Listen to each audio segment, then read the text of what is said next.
नमस्कार दोस्तों, welcome to Sambhav education. This is Aryan Shukla. दोस्तों, आज की क्लास में हम जीके के इंपॉर्टेंट क्वेश्चन डिस्कस करेंगे। ये सभी क्वेश्चन बीएड प्रवेश परीक्षाओं में पूछे हुए क्वेश्चन हैं। आप लोग क्लास को ध्यान से देखिएगा। इसी प्रकार के क्वेश्चन बीएड प्रवेश परीक्षा में पूछे जाते हैं।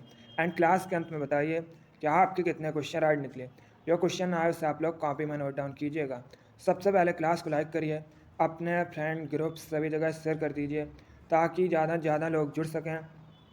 और जो फ्रेंड इस चैनल पर नए हैं वो चैनल को सब्सक्राइब करेंगे, बेल आइकन को प्रेस कीजिए ताकि सभी नोटिफिकेशन आप तक पहुंच सकें। दोस्तों चलिए शुरू करते हैं आज की क्लास। नंबर फर्स्ट के लिए आंसर करिए। अच्छा क्वेश्चन है दोस्तों, सुभाष चंद्र बोस ने भारतीय राष्ट्रीय कांग्रेस से निकलने के बाद किस पार्टी की स्थापना की थी? आपको बताना है नेताजी सुभाष चंद्र बोस ने भारतीय राष्ट्रीय कांग्रेस से निकलने के बाद किस पार्टी की स्थापना की थी? Option number A Indian National Army, option number B Republican Party, option number C Forward Bloc या option number D Socialist Party. आपको बताना है सुभाष चंद्र बोस ने भारतीय राष्ट्रीय कांग्रेस से निकलने के बाद किस पार्टी की स्थापना की थी? आंसर करिएगा। क्वेश्चन नंबर फर्स्ट के लिए इंपॉर्टेंट क्वेश्चन है दोस्तों। आंसर देते समय क्वेश्चन नंबर जरूर डालिएगा। इसका राइट आंसर होगा option number C Forward Bloc की। Yes, option number C correct answer है। नेताजी सुभाष चंद्र बोस ने भारतीय राष्ट्रीय कांग्रेस से निकलने के बाद फॉरवर्ड ब्लॉक की स्थापना की थी, इसलिए option number C correct answer होगा। एक क्वेश्चन आपके एग्जाम में पूछा गया था कि फॉरवर्ड ब्लॉक की स्थापना सुभाष चंद्र बोस ने कब की थी? तो आप लोग याद रखिएगा 1939 में। सभी लोग याद रखिए, ये क्वेश्चन आपके एग्जाम में पूछा हुआ क्वेश्चन है। क्वेश्चन नंबर फर्स्ट का option number C correct answer होगा। आगे बढ़ते हैं, अब आंसर करिए क्वेश्चन नंबर 2 के लिए। क्वेश्चन है दोस्तों, जो चित्रकला के शत्रु हैं मैं उनका शत्रु हूँ, किस मुगल शासक ने कहा था? आपको बताना है जो चित्रकला के शत्रु हैं मैं उनका शत्रु हूँ, ये किस मुगल शासक ने कहा था? ऑप्शन नंबर ए अकबर ने, ऑप्शन नंबर बी जहांगीर ने, ऑप्शन नंबर सी शाहजहां ने या ऑप्शन नंबर डी औरंगजेब ने। क्वेश्चन नंबर 2 के लिए आंसर करिए। आंसर देते समय क्वेश्चन नंबर जरूर डालिएगा। इसका right answer option number B होगा Jahangir. Yes, option number B correct answer है दोस्तों। जहांगीर ने कहा था जो चित्रकला के शत्रु हैं मैं उनका शत्रु हूँ, इसलिए option number B correct answer होगा। अगला क्वेश्चन देखते हैं। अब आंसर करिए क्वेश्चन नंबर 3 के लिए। यह भी इंपॉर्टेंट क्वेश्चन है, अच्छा क्वेश्चन है। यह भी क्वेश्चन आपके एग्जाम में कई बार इसी प्रकार से पूछा हुआ क्वेश्चन है। आपको बताना है रामकृष्ण मिशन की स्थापना किसने की थी? बताइएगा, रामकृष्ण मिशन की स्थापना किसने की थी? ऑप्शंस दिए गए हैं, पहले आप लोग ध्यान से ऑप्शन पढ़ लीजिएगा, उसके बाद ही आंसर करिए। तो का मत लगाइए। Very good. आपको बताना है रामकृष्ण मिशन की स्थापना किसने की थी? दोस्तों इसका राइट आंसर होगा ऑप्शन नंबर ए स्वामी विवेकानंद ने। Yes, option number A correct answer है। रामकृष्ण मिशन की स्थापना स्वामी विवेकानंद ने की थी, इसलिए option number A correct answer होगा। कब की थी दोस्तों?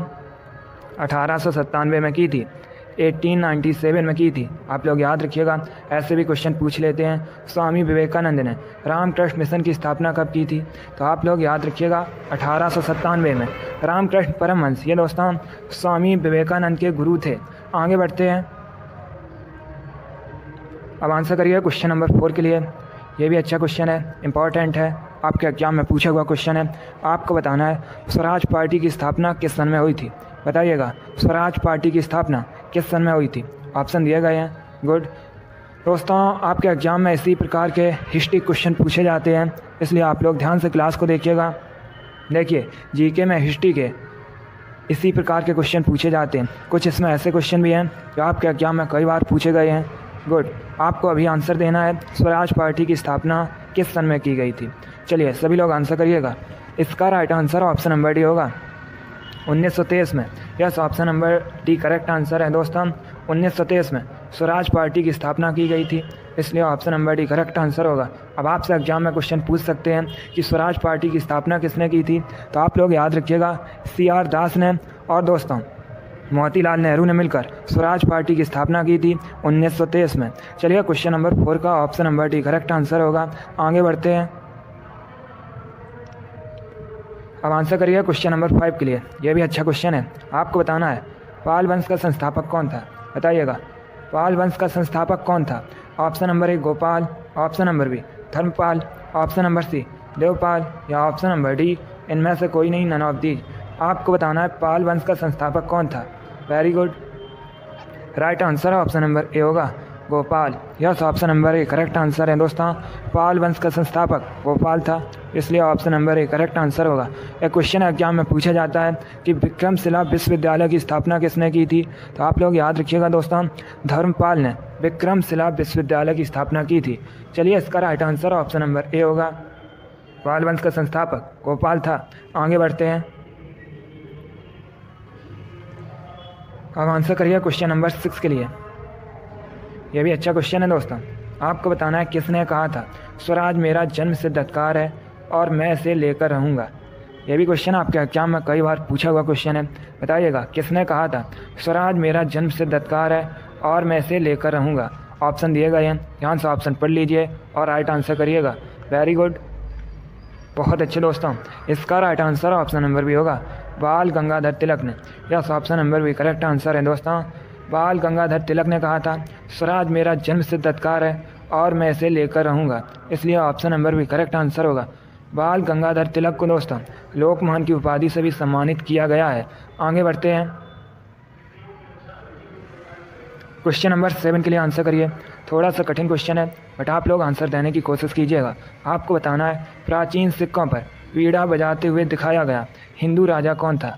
आपको बताना है प्राचीन सिक्कों पर वीणा बजाते हुए दिखाया गया हिंदू राजा कौन था। Option number A Vikramaditya, option number B Samudragupta, option number C Harshavardhan या option number D Chandragupta Maurya. चलिए, सभी लोग क्वेश्चन नंबर 7 के लिए आंसर करिएगा। आपको बताना है प्राचीन सिक्कों पर वीणा बजाते हुए दिखाया गया हिंदू राजा कौन था। वेरी गुड, इसका राइट आंसर ऑप्शन नंबर भी होगा समुद्रगुप्त। यस, ऑप्शन नंबर भी करेक्ट आंसर है दोस्तों। प्राचीन सिक्कों पर वीणा बजाते हुए दिखाया गया हिंदू राजा समुद्रगुप्त था, इसलिए ऑप्शन नंबर भी करेक्ट आंसर होगा। आगे बढ़ते हैं, आप क्वेश्चन नंबर 8 के लिए आंसर करिएगा। क्वेश्चन है दोस्तों साइमन कमीशन का भारत आगमन किस वर्ष हुआ था। आपको बताना है ये जो साइमन कमीशन था इसका भारत आगमन किस वर्ष हुआ था। चलिए, क्वेश्चन नंबर 8 के लिए आंसर करिएगा। जिसने अभी लाइक नहीं किया एक बार लाइक करिए, अपने फ्रेंड ग्रुप सभी जगह शेयर कर दीजिएगा ताकि ज़्यादा से ज़्यादा लोग जुड़ सकें। और जो फ्रेंड इस चैनल पर नए हैं वो चैनल को सब्सक्राइब करेंगे, बेल आइकन को प्रेस कीजिए ताकि सभी नोटिफिकेशन आप तक पहुँच सकें। इसका राइट आंसर ऑप्शन नंबर भी होगा 1928 में। यस, ऑप्शन नंबर भी करेक्ट आंसर है। साइमन कमीशन का भारत आगमन 1928 में हुआ था, इसलिए ऑप्शन नंबर भी करेक्ट आंसर होगा। आगे बढ़ते हैं, अब आंसर करिए क्वेश्चन नंबर 9 के लिए। अच्छा क्वेश्चन है। आपको बताना है जनरल डायर की हत्या किसने की थी। बताइएगा जनरल डायर की हत्या किसने की थी। Option number A Bhagat Singh ने, option number B Nathuram Godse ने, option number C Udham Singh ने या option number D Chandrashekhar Azad ने।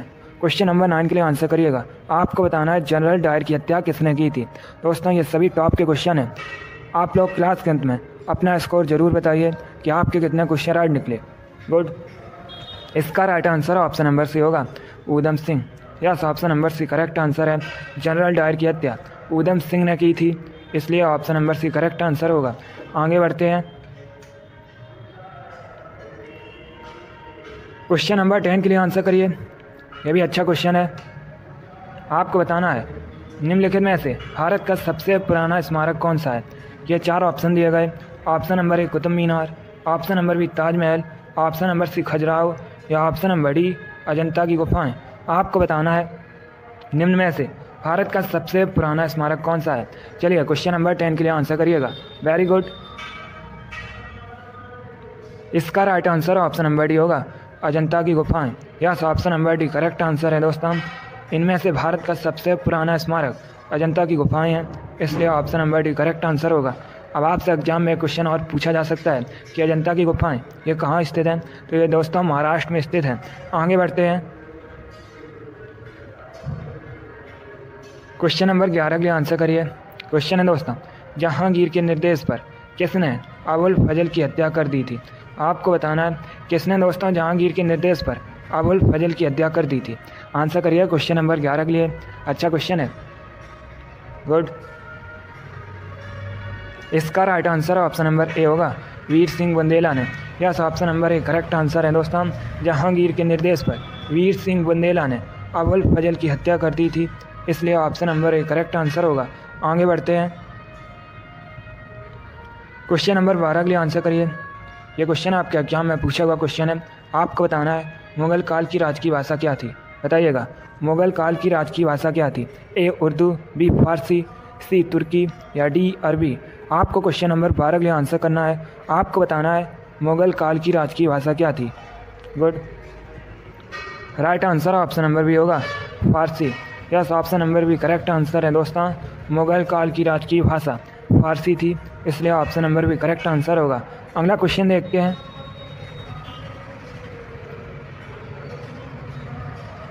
अब आंसर करिए क्वेश्चन नंबर 13 के लिए। क्वेश्चन है दोस्तों, नंद वंश के पश्चात मगध पर किस राजवंश ने शासन किया था? आपको बताना है नंद वंश के पश्चात दोस्तों मगध पर किस राजवंश ने शासन किया था। Option number A Maurya, option number B Sunga, option number C Gupta या ऑप्शन नंबर डी कुषाण। आपको बताना है नंद वंश के पश्चात मगध पर किस वंश ने शासन किया। क्वेश्चन नंबर 13 के लिए आंसर करिए। Very good, right answer option number A होगा, मौर्य वंश ने। Yes, option number A correct answer है। नंद वंश के पश्चात मगध पर मौर्य वंश ने शासन किया था, इसलिए option number A correct answer होगा। मौर्य वंश की स्थापना चंद्रगुप्त मौर्य ने की थी। आगे बढ़ते हैं, अब क्वेश्चन नंबर 14 के लिए आंसर करना है आपको। आपको बताना है अकबरनामा किसने लिखा है। सभी लोग क्वेश्चन नंबर 14 के लिए आंसर करिएगा। आंसर देते समय क्वेश्चन नंबर जरूर डालिए, बताइएगा अकबरनामा किसने लिखा है। Good, right answer option number D होगा, अबुल फजल ने। Yes, option number D correct answer है दोस्तों। अबुल फजल ने अकबरनामा लिखा है, इसलिए option number D correct answer होगा। अगला क्वेश्चन देखते हैं।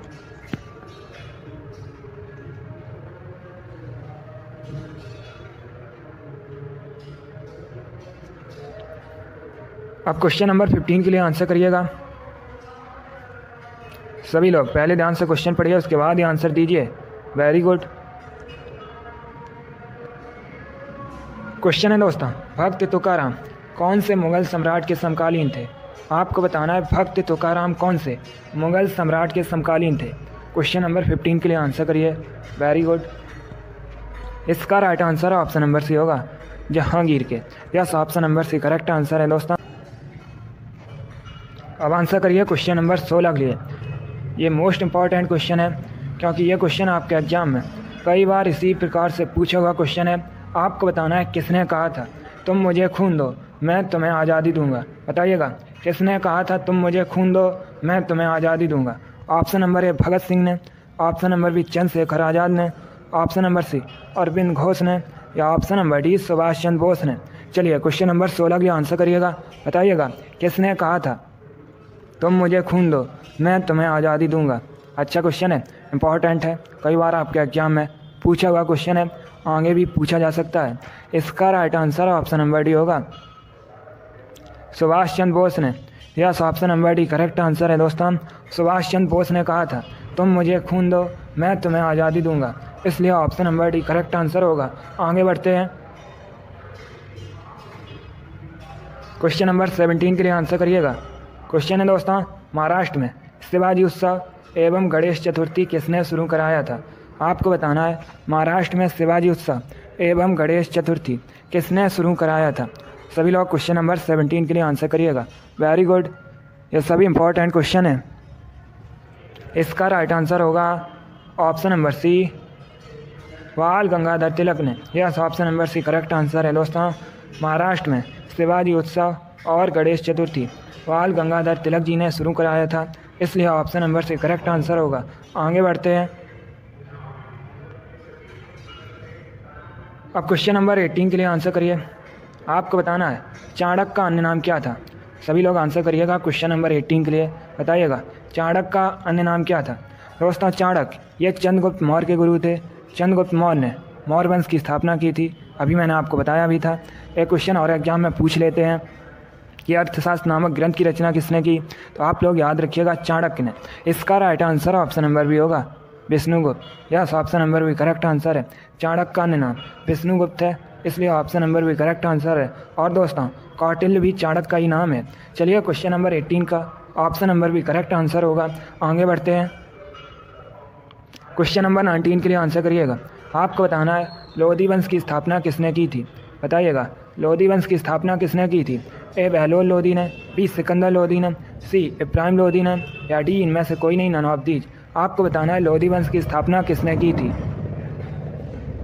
Right answer option number A होगा, बहलोल लोधी ने। Yes, option number A correct answer है दोस्तों।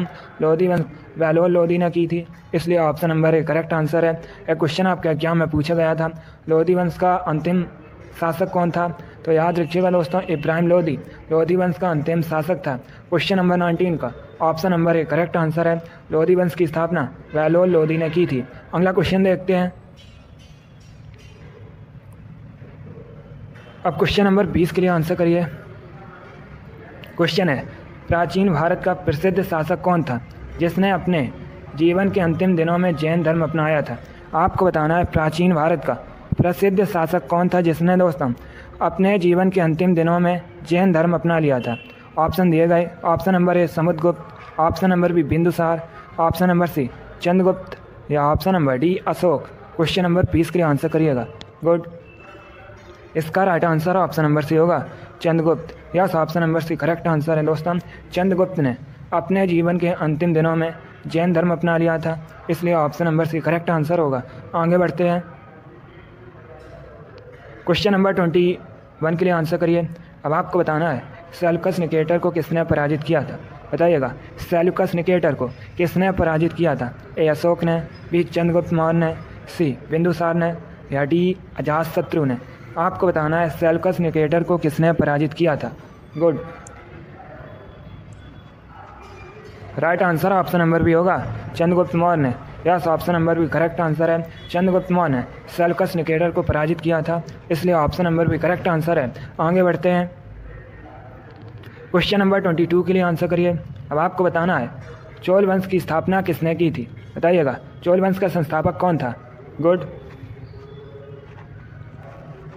आपको बताना है चोल वंश की स्थापना किसने की थी। राइट आंसर होगा option number C Vijayalaya. Yes, option number C correct answer है। विजयालय ने चोल वंश की स्थापना की थी, इसलिए option number C correct answer है। अभी मैंने आपको बताया था चंद्रगुप्त मौर्य ने मौर्य वंश की स्थापना की थी। एक क्वेश्चन आपके एग्जाम में पूछा गया था कि गुप्त वंश की स्थापना किसने की थी, तो याद रखिएगा ऑप्शन नंबर बी श्रीगुप्त ने गुप्त वंश की स्थापना की थी। क्वेश्चन नंबर 22 का option number C correct answer है। चोल वंश की स्थापना विजयालय ने की थी। आगे बढ़ते हैं। अब आंसर करिएगा दोस्तों क्वेश्चन नंबर 23 के लिए। क्वेश्चन है शिवाजी के आध्यात्मिक गुरु कौन थे? आपको बताना है शिवाजी के आध्यात्मिक गुरु कौन थे। क्वेश्चन नंबर 23 के लिए आंसर करिए। वेरी गुड, राइट आंसर होगा option number A Ramdas. Yes, option number A correct answer है, रामदास। ये दोस्तों शिवाजी के आध्यात्मिक गुरु थे। आगे बढ़ते हैं। क्वेश्चन नंबर 24 के लिए आंसर करिए। यह भी क्वेश्चन वैसे एग्जाम में पूछा हुआ क्वेश्चन है। बताइएगा बारदौली सत्याग्रह का नेतृत्व किसने किया था? आपको बताना है बारदौली सत्याग्रह का नेतृत्व किसने किया था। वैसे एग्जाम में क्वेश्चन पूछ लेते हैं कि बारदौली सत्याग्रह ये कब हुआ था दोस्तों, तो ये हुआ था 1928 में। अब आपको बताना है इसका नेतृत्व किसने किया था। Very good, right answer option number C होगा, वल्लभ भाई पटेल ने। Yes, option number C correct answer है। बारदौली सत्याग्रह का नेतृत्व सरदार वल्लभ भाई पटेल ने किया था, इसलिए option number C correct answer है। एक क्वेश्चन आपके एग्जाम में पूछा गया था फूदान आंदोलन के नेतृत्व किसने किया था, तो याद रखिएगा विनोबा भावे ने दोस्तों फूदान आंदोलन का नेतृत्व किया था। यह क्वेश्चन आपके एग्जाम में पूछा हुआ क्वेश्चन है। क्वेश्चन नंबर 24 का option number C correct answer है। बारदौली सत्याग्रह का नेतृत्व सरदार वल्लभ भाई पटेल ने किया था। बारदौली सत्याग्रह 1928 में हुआ था। आगे बढ़ते हैं। क्वेश्चन नंबर 25 आपके सामने है। आज का लास्ट क्वेश्चन है। आपको बताना है दंती दुर्ग किस वंश का संस्थापक था। बताइएगा दंती दुर्ग ये दोस्तों किस वंश के संस्थापक थे। ऑप्शन दिए गए हैं, ध्यान से ऑप्शन पढ़ लीजिए। ऑप्शन इस प्रकार है। ऑप्शन नंबर ए चोल वंश, ऑप्शन नंबर बी सोलंकी वंश, ऑप्शन नंबर सी राष्ट्रकूट वंश, या option number D none of these इनमें से कोई नहीं। आपको बताना है दंती दुर्ग किस वंश के संस्थापक थे। Good, right answer option number C होगा राष्ट्रकूट वंश के। Yes, option number C correct answer है। वेरी गुड, बहुत अच्छे दोस्तों। गुड। चलिए दोस्तों, आज की क्लास में हमने हिस्ट्री के इंपॉर्टेंट क्वेश्चन डिस्कस किए with extra fact. I hope आप सभी को ये क्वेश्चन समझ आए होंगे। इसी प्रकार के क्वेश्चन आपको एग्जाम में पूछे जाते हैं, तो क्लास को लाइक करिए और इसे अपने फ्रेंड ग्रुप सभी जगह शेयर कर दीजिएगा। जो फ्रेंड इस चैनल पर नए हैं वो चैनल को सब्सक्राइब करेंगे, बेल आइकन को प्रेस कीजिए ताकि सभी नोटिफिकेशन आप तक पहुंच सके। डेली आपकी क्लास होती है स्पेशल आपके एग्जाम के लिए, तो आप लोग डेली क्लास को ज्वाइन कीजिएगा और अपना स्कोर क्लास के अंत में ज़रूर बताइए कि आपके कितने क्वेश्चन राइट निकले। चलिए इसी के साथ मैं आपको मिलूंगा अगली क्लास में। Thank you guys, thank you for watching. God bless you all.